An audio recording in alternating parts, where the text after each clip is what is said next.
Sarah Millican television programme.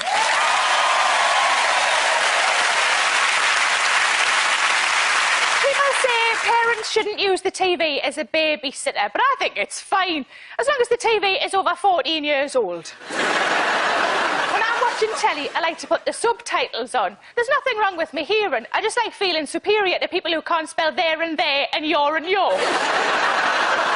My television's at the wrong angle, so half of the time I just see my own reflection in it. Oh, this must be a foreign film. It's just a miserable-looking woman on a sofa staring.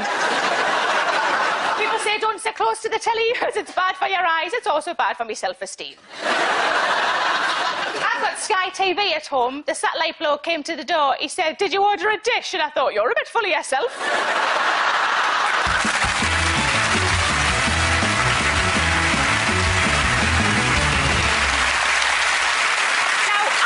Watching animal programmes on the telly. I like Rolf Harris's new show, Rolf's Animal Clinic, because it's moved to Channel 5. They can't call it Animal Hospital anymore. It's followed by Homes Under the Mullet. Join Phil and Kirsty later for Place. The word clinic makes me think of other things. I'm assuming there are rabbits in the waiting room texting all of their sexual partners, trying to spell chlamydia. I'm always offended when the vet doesn't say how lovely me cat is. Look at his little face. He never does that. Though I hate it when my gynaecologist does it.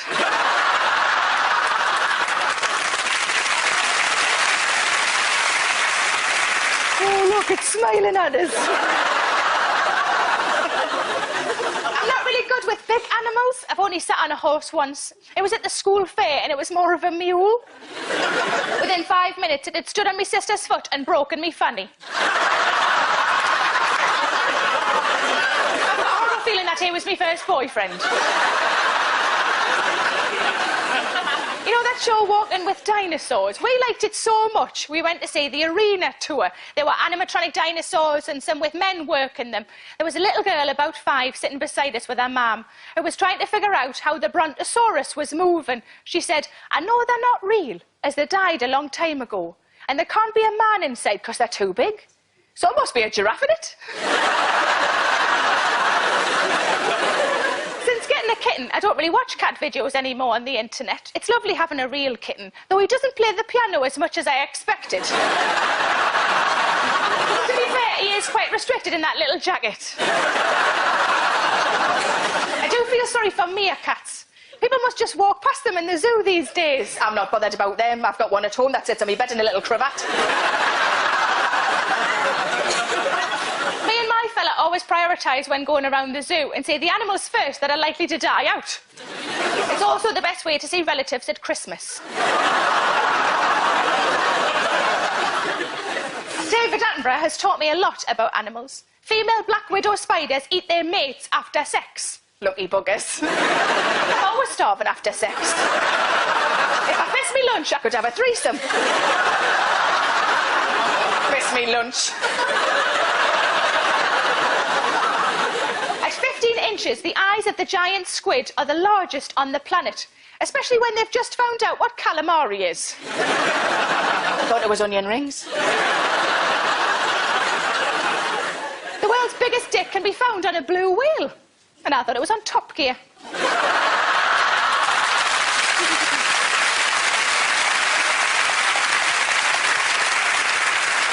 The hummingbird is the only animal that can fly backwards, although I did hit a dog with my car the other day. I didn't. Just a couple of weeks ago.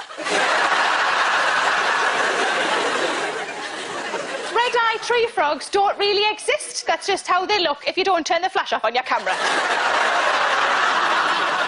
These days, my favourite animal show is CBBC's Deadly 60. It covers 60 deadly animals per series. So far, they've done 3 series, so that's 180 deadly animals. What are they going to do in the 4th series? Just because you can trip over a tortoise doesn't make it deadly. This chicken could kill if it's not cooked properly. So please welcome, he's daft, he's brave, he's uninsurable, the host of Deadly 60, Steve Backshall.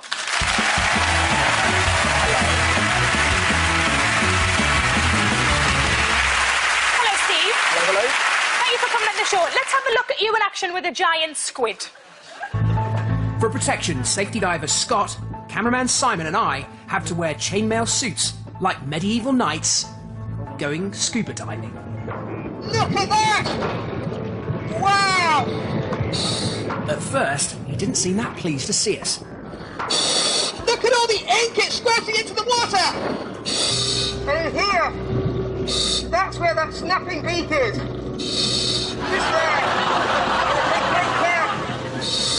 Not to get my fingers close to it because I think I'm losing. God damn it! Ow! The strength of the beak! It just actually bit me right through the chainmail suit!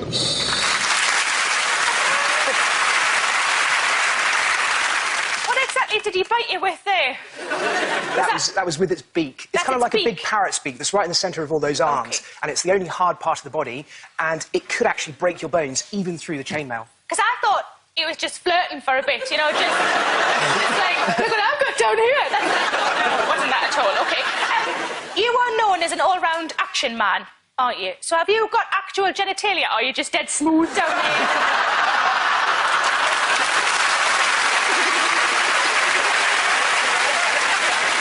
There is actually, there's going to be a Steve Backshall Action Man doll coming out next year. It's the most surreal thing I've ever seen. They scanned my head and everything.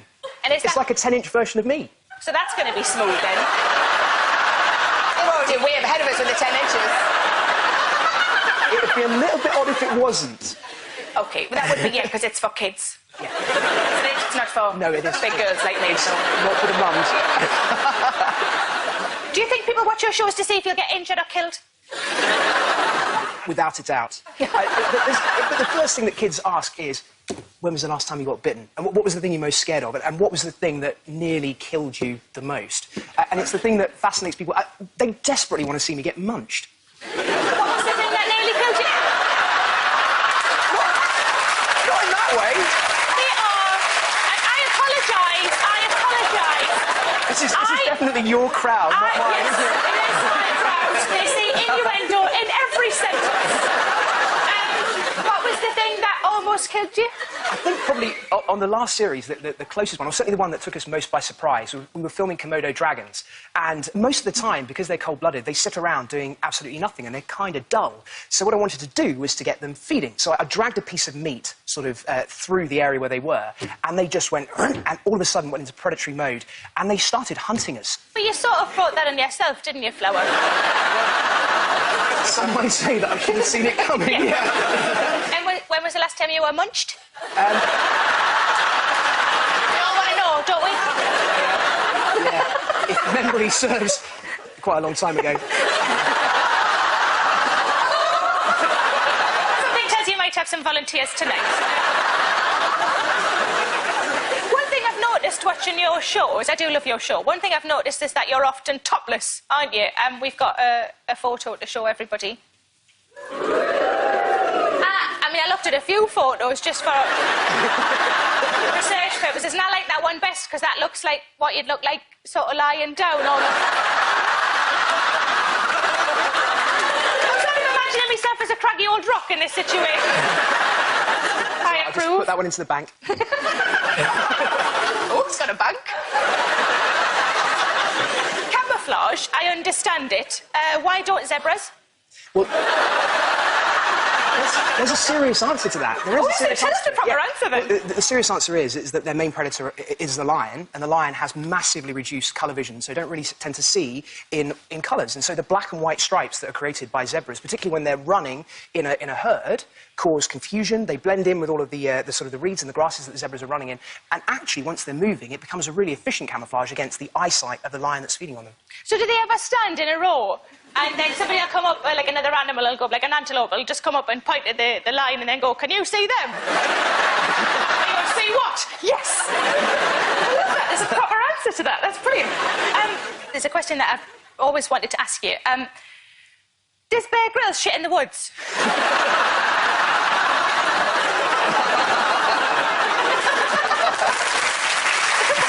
That's good. I like that.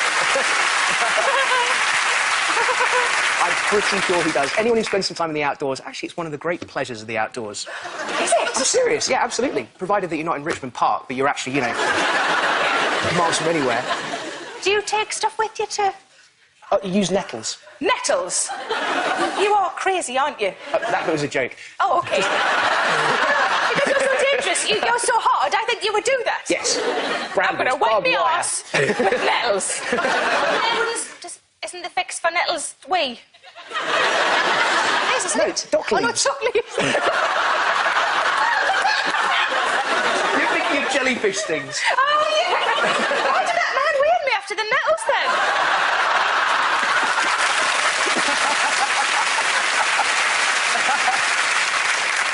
I'm good at hungry hippos. Do you think that would help me if I was to meet one? In Hungry Hippos, don't you? Yeah, slap them on the head really, really hard. No, that's not going to work. Is that not going to help? No, I don't think so. How would I handle a hippo? Is there a way that you can... You stay as far away from them as you possibly can. Really? Although, just about 3 or 4 weeks ago, I was diving in a pool in the Okavango Delta and swam straight into a hippo underwater. It's one of the most frightening things that's ever happened to me. It was as close to me as you are to me right now. Oh, my God. And, yeah, myself... I'm usually so good... Is that the only similarity between me and a hippo? Just the closeness? Yes, absolutely, absolutely. And I'm usually...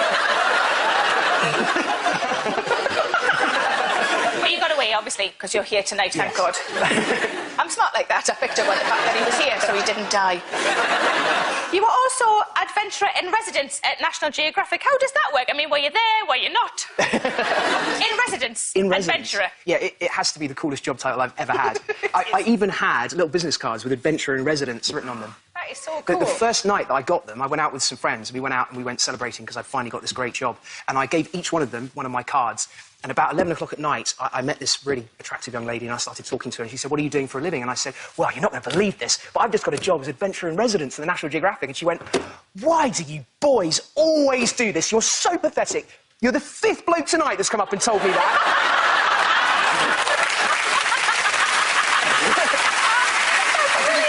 I didn't even get my one moment of triumph. Your friends are shits. Thank you so much for coming on the show. Ladies and gentlemen, Steve Blackshaw.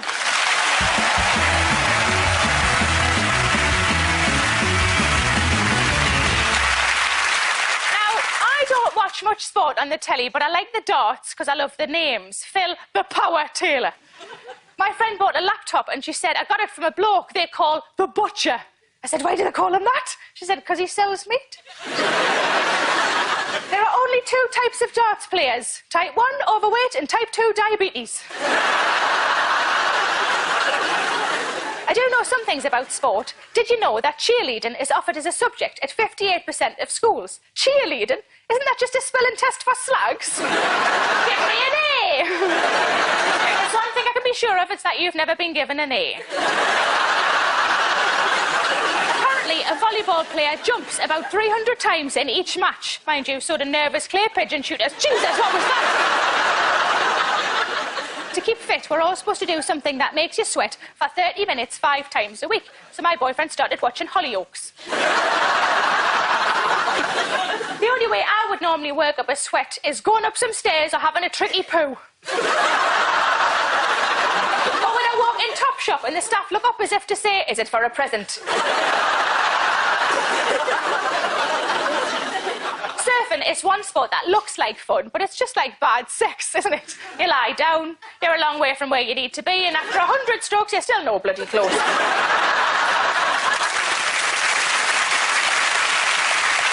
He struggles to get on top, then he struggles to stay up. You get a brief ride, but you end up wet and salty and fishing crabs out your knickers.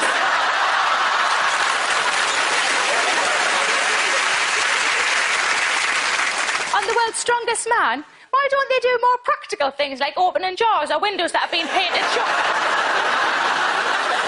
When I watched the long jump, I could see me cat watching in awe.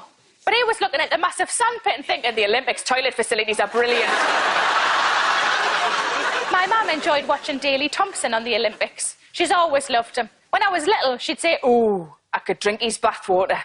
I don't think that's a sign of love. I love my boyfriend. I wouldn't wouldn't drink his bathwater. At the very least, I'd sieve it first.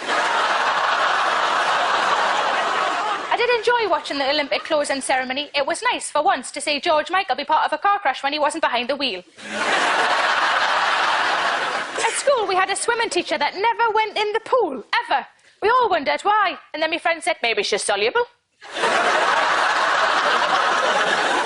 My PE teacher would try and motivate us by saying things like, there is no I in team. How would you know? If you could spell, you wouldn't be a PE teacher.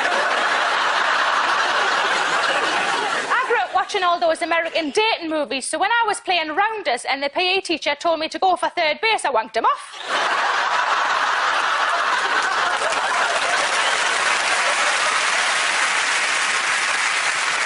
Show goals from so many different angles, 4 or 5 times, and then again in slow motion. But when I asked my boyfriend if I look nice in my dress, he goes, aye. What about from this angle? What about from this angle? On Sky Sports, they're always saying, press the red button. It's amazing how quickly men can find the button when they really want to.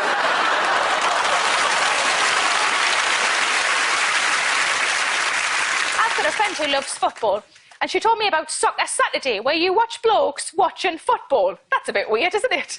It's like if a parade went by your house and you sent someone to the window to have a look for you. What's happening now? That sounds lovely. And now? To explain the point of sport, please welcome Soccer Saturday host Jeff Stelling.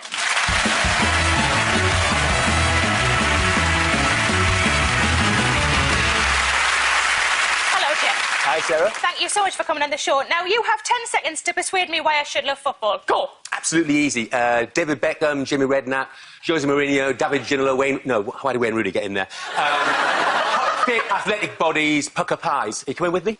The pie thing's interesting. Explain the thing about watching the men watching the football.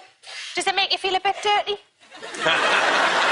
Why aren't you just watching a match? Why are you... I don't understand the concept. On a Saturday afternoon, we're not allowed to show live football, OK? Because it might stop people going to the games. So instead, we have people watching football and telling you what you're missing. So it's a football show, but you don't see any football. You don't see any goals. You don't see any near misses. You don't see any shots. You know, it's a bit like watching Aston Villa.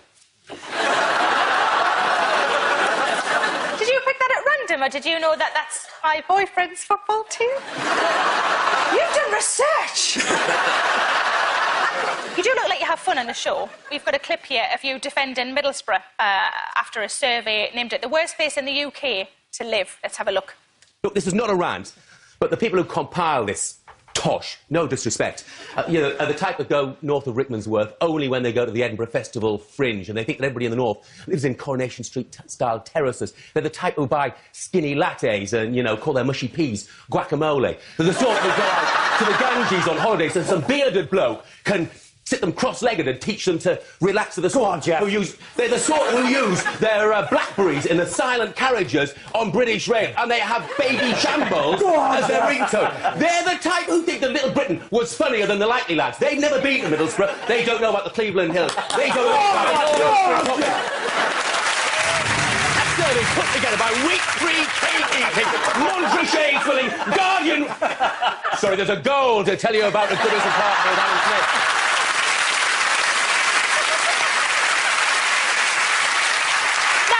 You support Hartlepool 0, don't you? That's what...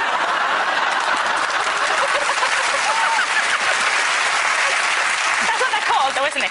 No, nearly right. When a player called James Brown scored for Hartlepool, you used to bring out a little model of the singer and do a little dance, didn't you? Would we like to see? Yeah. Let's have a little watch. Hartlepool 1, Colchester 0. I'm not going to sing, but I'll tell you what... There's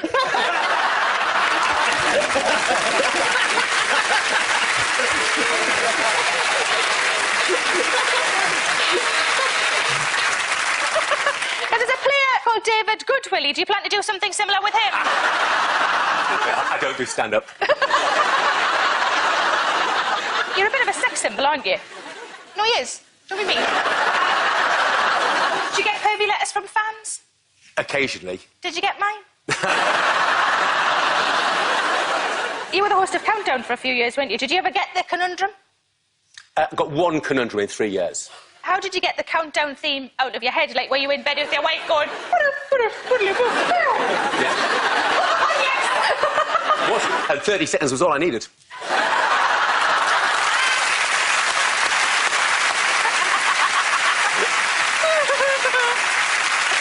Did any rude words appear while you were host? Yes, yeah, they did. I mean, most of them got cut out, but, you know, you'd have things like... There was one student, I remember, he got a 9, so I went to him and said, so, Dave, what have you got? And he said, I've got 9. I said, OK, what's your 9? He said, I've got shit-faced. And I said, well, I've got shit-faced too, but I don't boast about it on national TV. But it was in the Oxford English Dictionary. Is it? Yeah, it's in the Oxford English Dictionary. Did he win? He was the defending champion, yeah. It wasn't just the contestants. Sometimes you had people in Dictionary Corner as well who were mischievous. Gino D'Acampo, celebrity chef. He is a naughty man. So I crossed to him and I said, OK, Gino, I said, what have you got in Dictionary Corner? He said, Jeff, I've got a 6. I said, OK, what's your 6 then? He said, Minga. I said, Gino, you cannot have Minga. He said, OK, Jeff, I got a 5. So what was the 5? So, Jeff, those guys you talk to on Soccer Saturday, they really know what they're talking about, don't they? I don't really know anything about football, but I reckon I could give it a go. How hard can it be? And that goal is Hartlepool's 100th in the league already this season. It hardly seems fair to the other teams. Sarah, what's happening in your game? Well, there are lots of men in coloured shirts, but I'm not sure who are the goodies and who are the baddies. It looks like only one of the players remembered to bring a ball and now everyone's chasing around trying to get it. And the crowd seem to be asking if someone takes it up the aisle. Arsenal have scored at the Emirates. We'll keep an eye on that one, that's for sure, because we've got 2 teams who badly need a win if they're going to qualify for the Champions League next season. So... Oh, well, it sounds like there have been developments already. Sarah? Oh, Rachel has just said she still loves Ross. I love Ross. That's Ross County and Rachel Town. I'm not surprised, Sarah. The form Ross County are in 3 consecutive away wins on a Wednesday and no yellow cards. That's the first time that's happened since February 1994. Oh, my God. Quickly back to Sarah. Give us an update. Talk about embarrassing. This bloke has got a cock that looks like a parsnip. I don't get it. Why do these fellas go on the pitch wearing such short shorts? What are you watching now, Sarah? I'm being good, Jeff. I'm watching Chelsea. And how are they doing? Not so good. Ollie's cut his hair off and one of the girls is worried she might have chlamydia. Right. So goals going in all around the country on this crucial day for several big clubs, not least of all in the North East Derby. What's happening now, Sarah? Well, the wide midfielders drifted into the hole, seen the full-back overlap and drilled a perfect ball right to feet, and the full-back's crossed it back stick, just perfect for the big number 9. He's given the keeper the eyes, sold him all over the place and hit it early doors. Got to be a candidate for goal of the season, Jeff.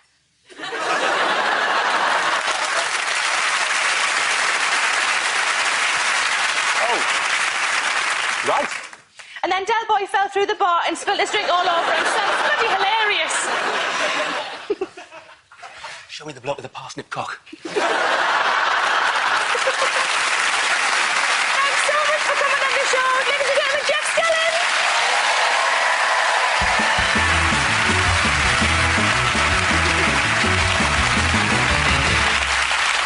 That's it for tonight. Unfortunately, we didn't have time to talk about Bondi Vet. It sounds glamorous, but if you've got your finger up a dog's arse, it doesn't matter if you're wearing shorts or not. About Canine Cops, in which Buzz the Sniffer dog finds a stash of cocaine, then goes for a 400-mile walk.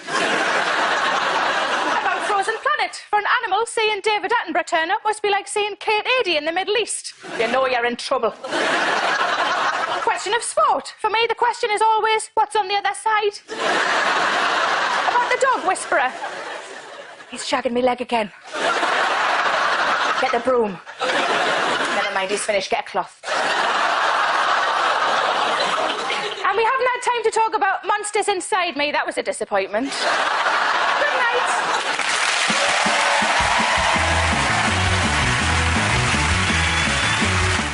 toning the innuendo down a bit next on BBC HD.